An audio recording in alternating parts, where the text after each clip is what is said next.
네, 대표님.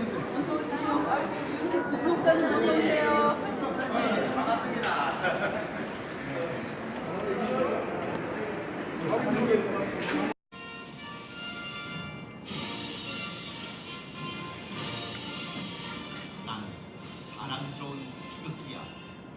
자유롭고 정의로운 대한민국의 무궁한 영광을 위해 충성을 다할 것을 굳게 다짐한다. 바로 많은 사람들 웃으며 기다리던 크리스마스 아이들 은총을 만들어 거리마다 그네 울리네 시범에 동방에 앞산을 별을 보고 찾아 I'm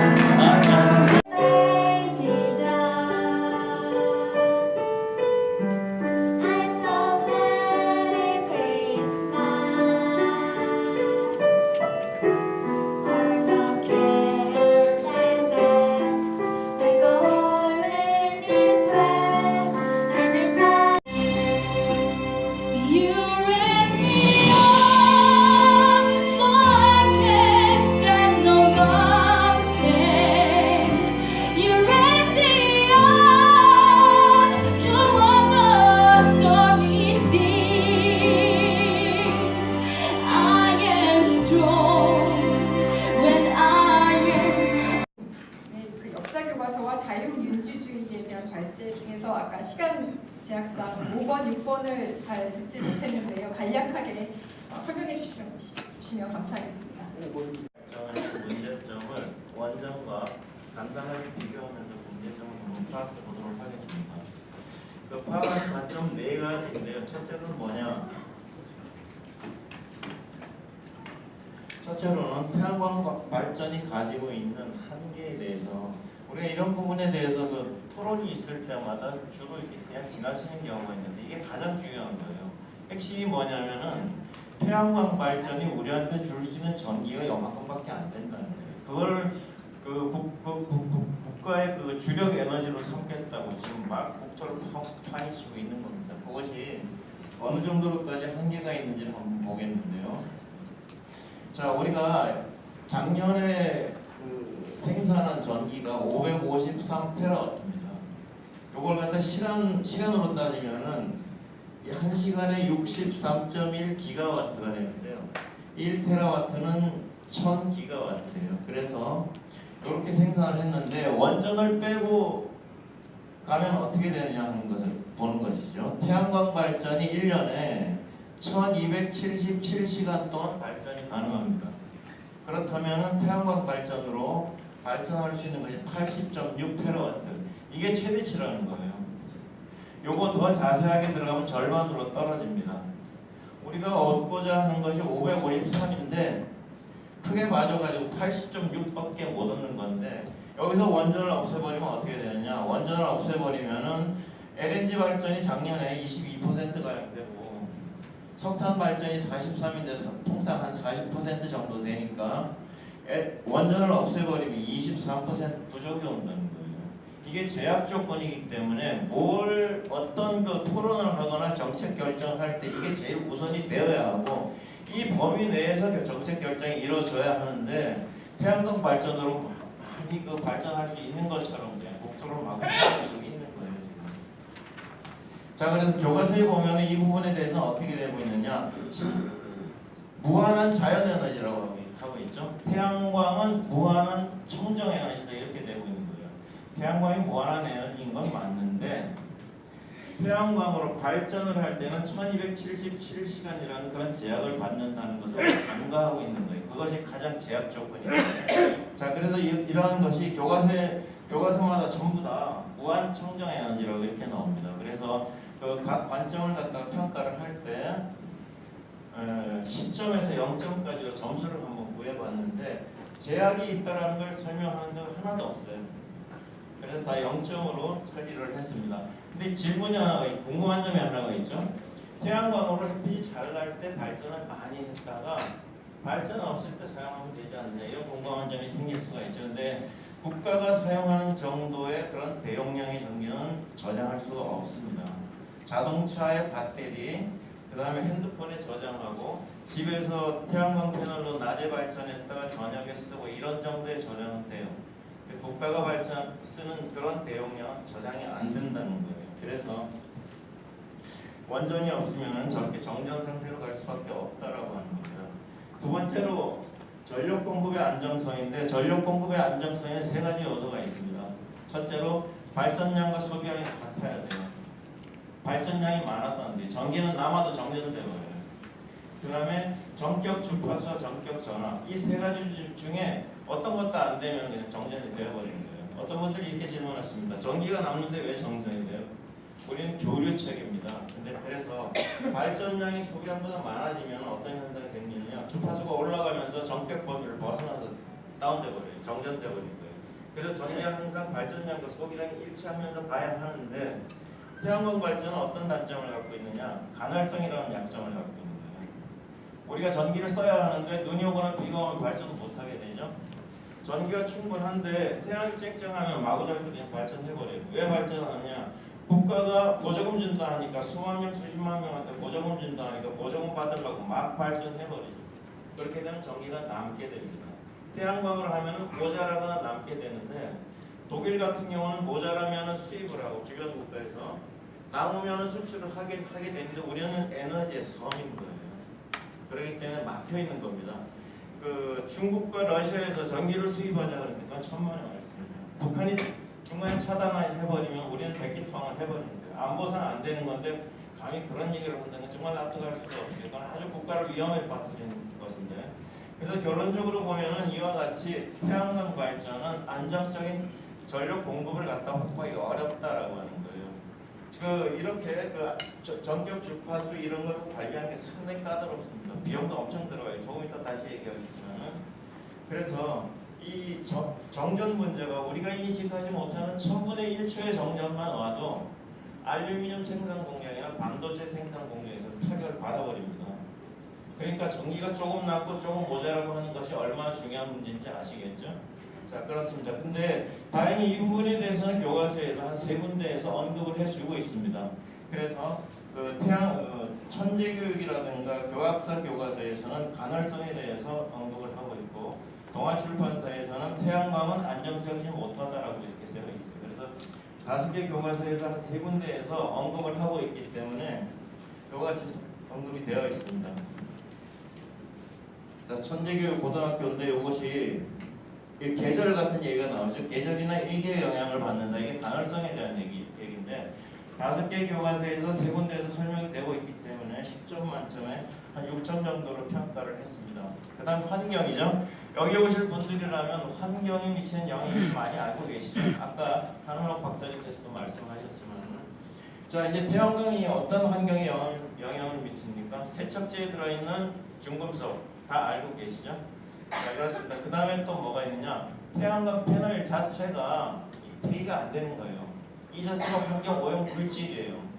이거 생산업체가 수거해서 처분하게 돼 있는데 처분 방법이 없습니다. 그래서 중국은 고기 사막에다 그냥 갖다 버려버려요. 우리나라는 땅속에 파묻어버려요. 이렇게 돼 있는 거예요. 이 자체가 환경 오염 물질이에요. 그 다음에 독일이 보고서에 따르면은 태양광 발전이 원전보다 온실가스를 3배 더 발생시킨다라고 하는 보고서가 있습니다. 그 다음에 환경 전문가 마이클 셜렌버거에 따르면은 태양광이 환경에 미치는 독성이 원전의 300배라고 해요. 이런 걸 갖다가 우리가 태양광은 상당히 감상적으로 생각하게끔 만드는데 넘어가고 있는 거예요. 제가 보기에는. 자, 마지막으로 태양광의 특성이 에너지 밀도가 상당히 낮습니다. 그러다 보니까 넓은 지역에 깔아야 돼요. 그러니까 우리나라는 70%가 산지죠. 산지인데 할 수 없이 그냥 산을 밀어버리는 거예요. 그것이 어느 정도로 나타나고 있느냐. 저희 수치를 보시면 이것이 2016년부터 2018년 3월달까지 태양광 패널과 풍력 그게 설치된 면적을 얘기하는 겁니다. 근데 자세히 보시면 위에만 보시면 돼요. 임야에다가 38%가 임야에 설치됐어요. 산림을 다 밀어버리고 있거든요. 그 다음에 농지에다가 25%이 두 가지 임야 농지만 합쳐서 약 3분의 2에 해당합니다. 이걸 다 지금 얼마나 그러니까 우리 국토가 지금 파헤쳐지고 있는지 그걸 갖다가 이미지로 한번 보시면 이게 지금 상주입니다. 상주. 요 땅이 5만 5천 제곱미터인데 수백 년 된 산림을 밀어버린 거예요. 몇 명을 갖다가 태양광 발전 사업에서 보조금으로 돈 벌게 해준다고 이거 밀어버린 거예요. 근데 더한 것은 지금 충청북도 금산에 가면은 이런 데가 동시에 100군데가 파헤쳐져요. 100군데가. 그래서 이런 데가 지금 한 2만 5천 군데라고 하는데 확인해보진 않았고 이걸 한번 확인해볼 필요는 있습니다. 근데 밑에 보면 저수지예요. 우리나라 저수지 한국농어촌공사가 소유하고 있는 데가 3,400개인데 태양광으로 덮어버린다는 거예요. 이렇게 하려고 최성규라는 사람이 금년 2월달에 한국농어촌공사 사장으로 취임하는데 그 사람이 태양광 발전 사업하는 사람이에요. 농어촌공사는 수질 관리를 해야 되는 데인데 태양광 발전으로 이렇게 덮어버린다는 겁니다. 그러니까 물이나 땅이나 지금 다 파헤쳐지고 있는 거야. 우리 상상을 초월하는 식으로. 자, 그래서 이건 신지도입니다. 신지도는 염전지대예요. 염전지대가 태양광 발전지대로 바뀌어버리고 있는 겁니다. 돈 된다 하니까는 땅값이 막 올라가면서 염전이 태양광 패널 지역으로 바뀌어버리고 있는 겁니다. 자, 이건 산사태로 무너져가지고 있는데 지금 여러분 태양광 패널 공격적으로 엄청 깔아대고 있죠. 저게 제대로 발전이 될까요? 제가 보기 그렇지 않아요. 이 인프라도 같이 가져야죠. 패널만 잔뜩 깔아놓으니까 금년만 해도 지금 폭발하고 화재나고 하는 게 80건에 이르는데 다른 나라하고 비교해보면 우리는 비율이 상당히 높다는 거예요. 그러니까 이게 좀 기형적으로 설치되고 있다라고 하는 점. 그래서 이런 부분을 교과서에서 살펴보면은 역시 교과서에서는 탄소 제로 도시 이렇게 할 때 여기 태양광을 선전하고 있다는 거예요. 아까 말씀드렸죠? 독일에서는 태양광이 원전에 비해서 탄소를 3배 더 증가시킨다라고 하는 거. 우리나라에서 아까 산림 밀어버리면 다 탄소 증가하지 않습니까? 근데 태양광 발전하면은 이렇게 설명을 하니까 태양광 발전은 깨끗한 에너지 이렇게 인식을 해버리는 겁니다. 그래서 환경 부분에서는 정말 점수 주기가 어려운데 태양광 밀도가 낮다, 효율이 떨어진다 이런 표현이 있으면 점수를 줘서 10점 만점에 2점으로 평가를 해봤습니다. 그 다음에 마지막으로 경제성인데 이건 독일하고 우리하고 전기요금을 비교하면 됩니다. 1년에 3,500kW를 쓰는 독일 가정이에요. 이렇게 쓰면 독일은 환율 1,130원 잡았을 때 킬로와트당 330원이에요. 우리나라는 이렇게 하면 월 29,200kW를 쓰게 되는데 그렇게 할 때 되면 우리나라 누진제죠. 총 따져보면 킬로와트당 145원이 나옵니다. 185원 차이예요. 그럼 독일은 왜 이렇게 높으냐 이거죠. 한 달 전기료를 보면은 292kW를 쓴다라고 했을 때 우리나라는 42,540원인데 독일은 무려 96,360원이나. 독일이 지금 유럽에서 전기요금이 제일 높은 나라입니다. 우리나라의 2.45배 되고 이렇게 되는데 왜 높으냐? 이 항목을 한번 보면은 파란색 부분 재생에너지법 부가금이라고 하는 거 있죠. 요게 전기료에 포함돼서 이렇게 걷는데 요것이 신재생에너지 발전 사업 하는 사람들이 지급하는 보조금이에요. 국민들이 저렇게 전기료에 걷어서 내고 있는 거예요. 그 다음에 이 핑크색 개통사용료라고 하는 건 뭐냐? 개통사용료는 신재생에너지 발전 사업을 하면 전력망을 구축해야 되죠. 전력망을 갖다가 신규로 구축하거나 그 관리하는 데 들어가는 비용인데 관리비용이 상당히 들어간다는 겁니다. 아까 제가 전격 주파수 전압 관리하는 데 어렵다라고 했죠. 그거 관리하는 비용을 리디스패치 비용이라고 하는데 거의 상당히 높게 나옵니다. 그래서 독일 전기요금이 높은 이유가 제일 큰 원인이 요 개통사용료예요. 얼마나 높은지 아시겠죠? 4만원 대 9만원 이렇게 되는 겁니다. 근데 우리 교과서에서는 뭐라고 설명이 되어 있느냐? 태양광 발전은 초기 설치 비용은 많이 든다 되어 있는데 이게 적합한 설명이 아닙니다.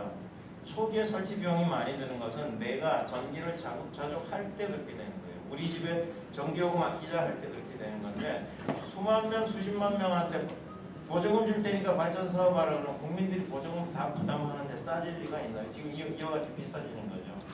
그래서 이 두 가지 때문에 비싸기 때문에 그 교과서의 설명은 좀 적합하지 않습니다. 그래서 경제성 부분에서는 부분적인 점수를 평가해가지고 한 4점 정도를 평가를 했습니다. 그래서 이제까지 이걸 종합해 보면은 이와 같이 원에 꽉 차면 좋은데 제가 여러분들께 부탁의 말씀드렸죠. 기억해달라고 그러는 거 뭐죠?